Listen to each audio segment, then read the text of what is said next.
We looked at a few definitions of capitalism before, and also the difference between capital and capitalism, especially um, in connection to Zombard's ideas about capitalism. And we are going to look at Karl Marx's uh, notion of capital today. We had a couple of videos before we talked about capital and capitalism in relation to Marx, but we haven't looked at his formal definition of capital, even though we have been using it. So Marx's understanding of capital is starts with its everyday use. So in our everyday use, even if we looked at etymologically, capital is derived from Latin and French caput, which mean head.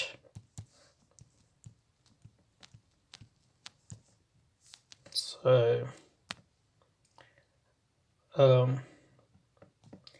that's why I think probably the capital cities are called capital because they're at the head of or at the top of a country, and the head is something which is on top or at the beginning, depending on how you see it.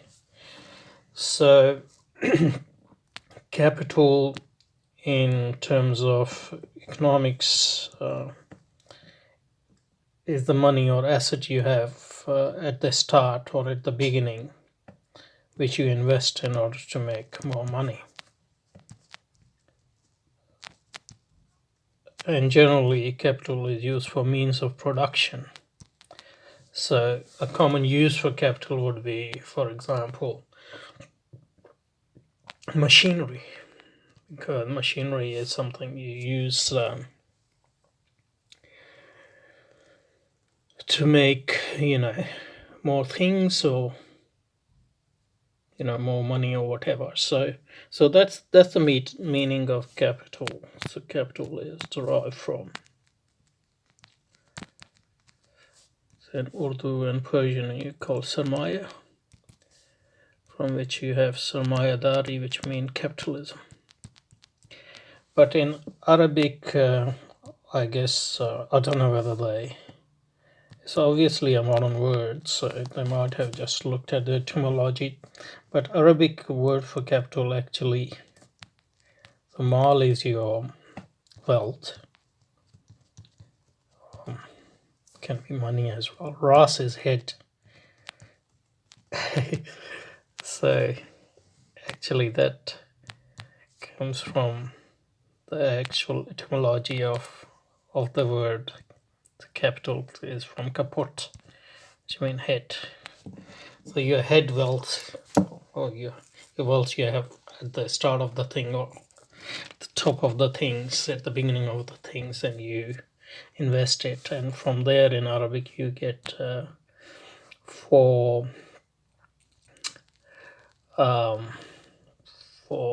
capitalism, yes, you just add the ras maliya, so that you take this and you add ya and ta. That's a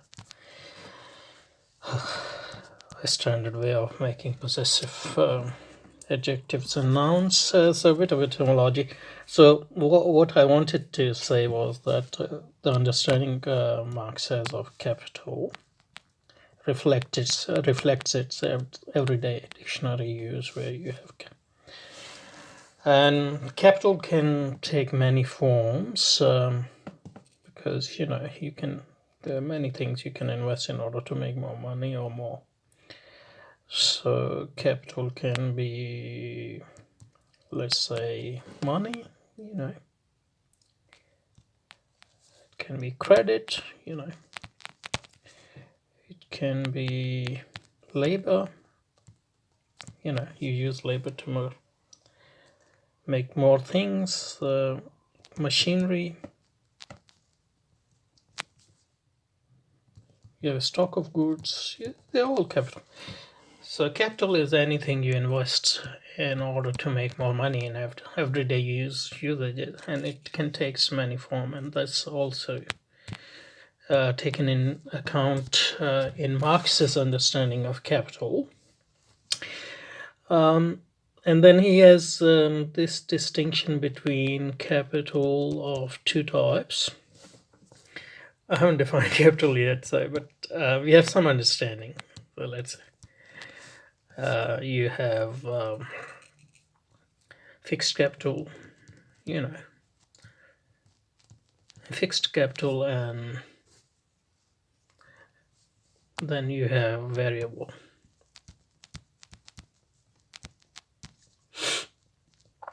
So fixed capital is something which doesn't change during the production process. So if you have a machine,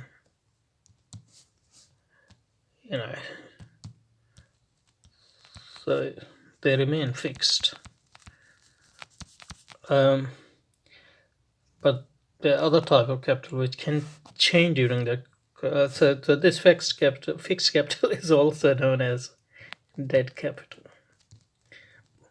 And variable capital is the capital which can change during the production process. So for example, Marx's typical example is labor. So you can actually hire more laborers if you want, and you can make them put more hours if you want.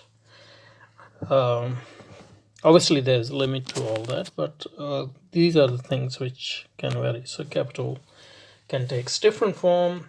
A general understanding of capital is anything which you can invest in order to make more money or more things, etc. And then there are two types of capital: fixed and variable. So this was the general understanding of capital, but to get to Marx's technical understanding of capital, which builds on this everyday understanding, but it's a bit different. So we want to introduce a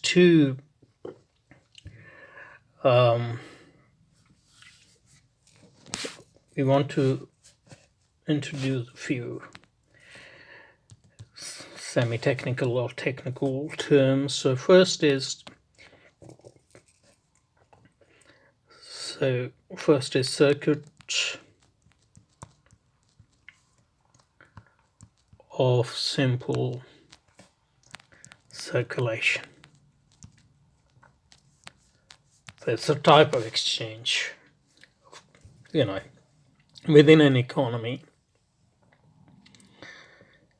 And if we take money because money is a typical exchange, means of exchange, so that's why we're using money here. But you can use any other things which you can use as a medium of exchange. So circuit of simple circulation is where you buy or sell a commodity C. This can be anything. So if you're a farmer, so you're selling, you have produced wheat and you're selling it, and you get money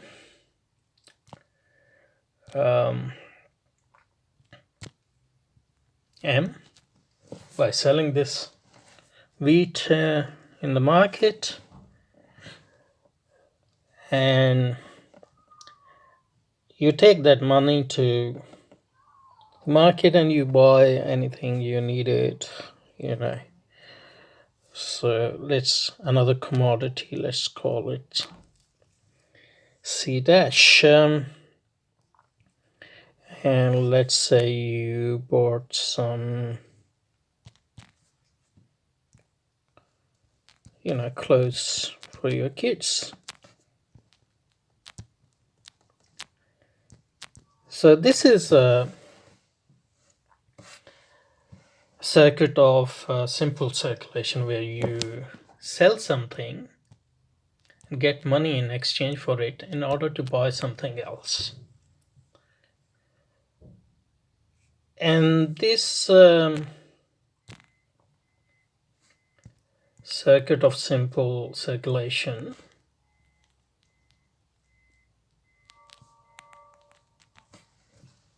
is found in capitalist markets, non-capitalist market, because as human, we need to consume. So here the purpose of exchange, the dominant purpose of exchange. So exchange has happened. Is the dominant purpose of exchange is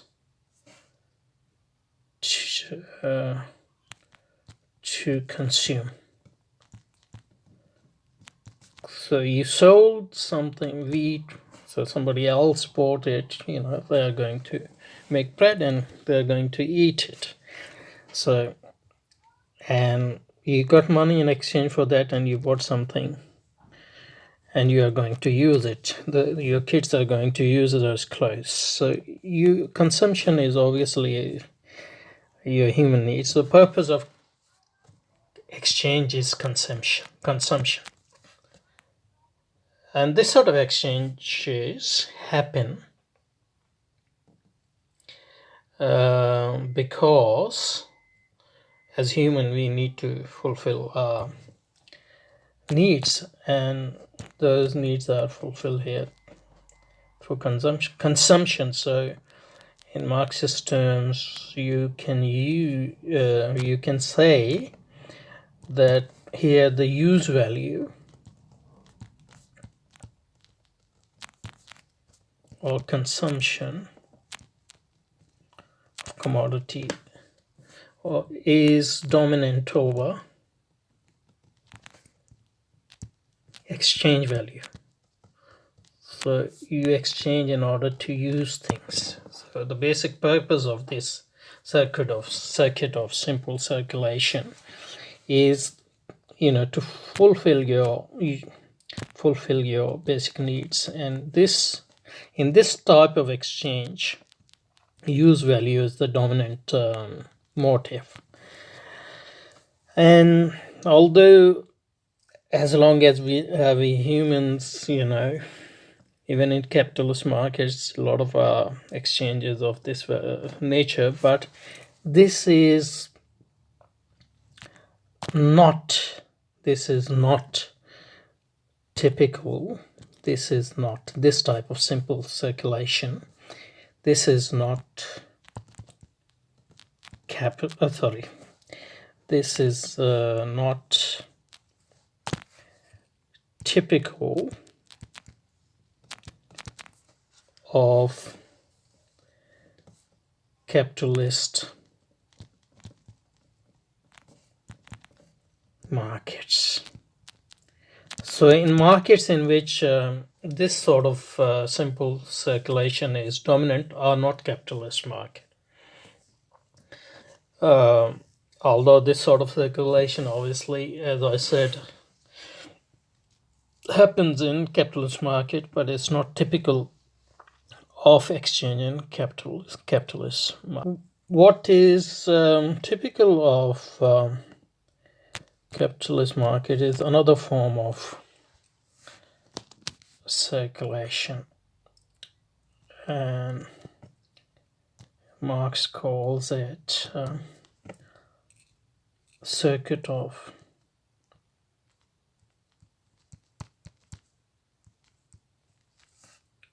capital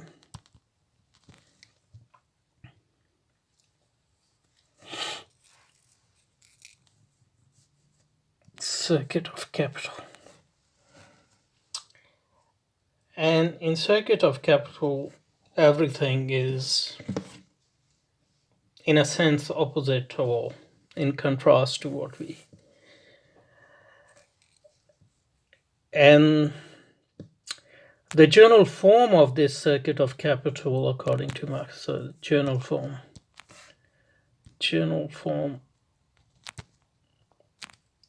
of this circuit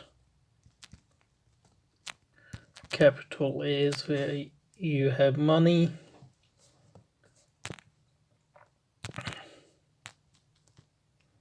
So the first one is started with commodity, or you get money, and the purpose of money or money function as exchange, a means of exchange there purely, and you buy something else. And the whole process, the purpose of the process is consumption. Here it starts with money or capital. And you invest that money and produce commodities so that you can get more money. So circuit of capital is general form. On both sides you have M. And here M and M dash. So this is going to be more than this. So M is less than M dash. And this the difference between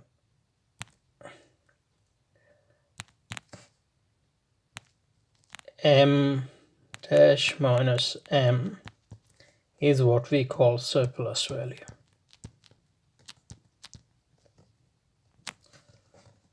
Oh, and this is what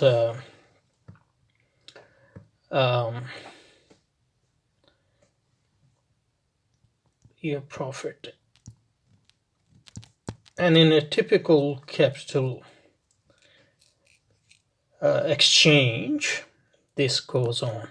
This never actually stops. So M1 goes here then, and then you have C1 and then M2 dash or whatever.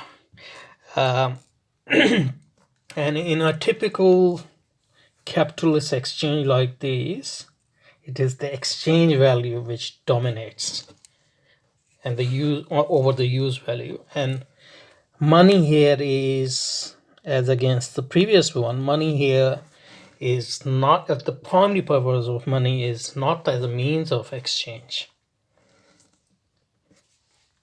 but the primary purpose of money here is to increase its value. So that's what surplus value is. So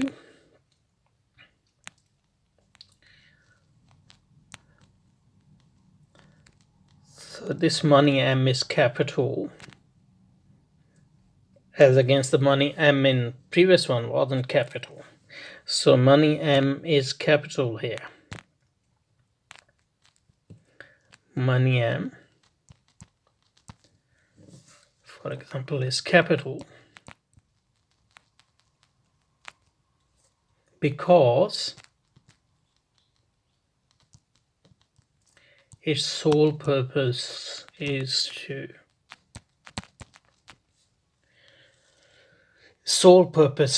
increase itself. And that's basically the definition of capital as well. And doesn't have to be money here. It can be anything in an economic sense.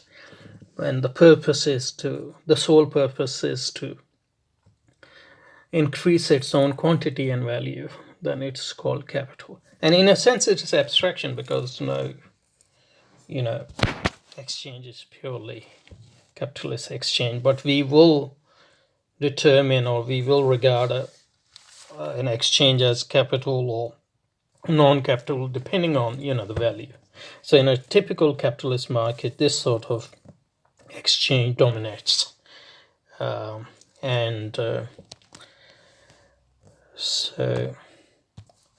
in this sort of exchange you have M, C, and purposes M1, M dash, and this M dash is M plus the increase, which is delta M. And basically it goes on and this is the source of profit and all. So capital money is the money which is, so capital money, I guess, as against the money in the previous example where it wasn't a capital money. So capital money is the circulation of money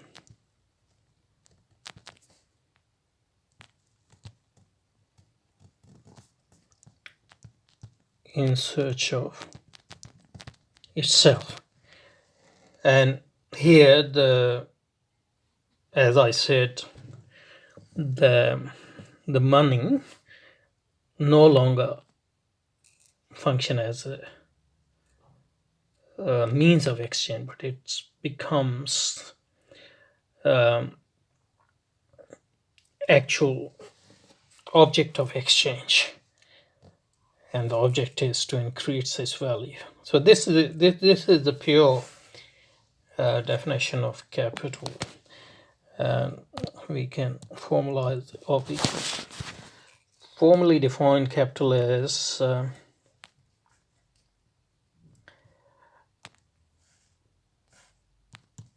capital, and here we give the example of money because money is the most advanced form of capital because because of its liquidity. But this can be anything. So capital is anything, according to this is Marx's exchange value. So it's not a use value, it's not an order to consume. So it's an exchange value. The purpose of exchange value is, so it's the exchange value in motion. So value forever seeking surplus value. So M to M dash, M plus delta M. So taking the different form, whatever is required, taking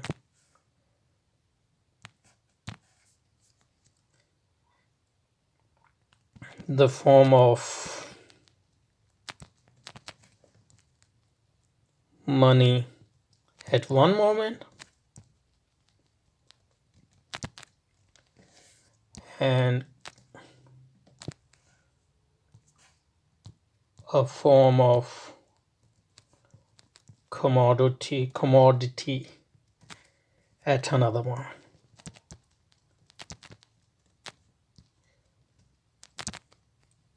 Depending on what is needed to increase its value. So that's the Marx's definition of capital. These are not his words. But this explains what he means by capital. So in this definition, money, for example, which is capital in here, not a thing, or commodity for that, for that matter. So money is not a thing, but it is a money or commodity or capital is not a thing. So it's not a machinery. It's not money as a thing, which you have when you're using it as exchange value, or commodity as a thing when you're using it as an exchange value or use value. But it is a process. A process whose main or sole purpose is to increase its value. So that is the definition of capital in Marx.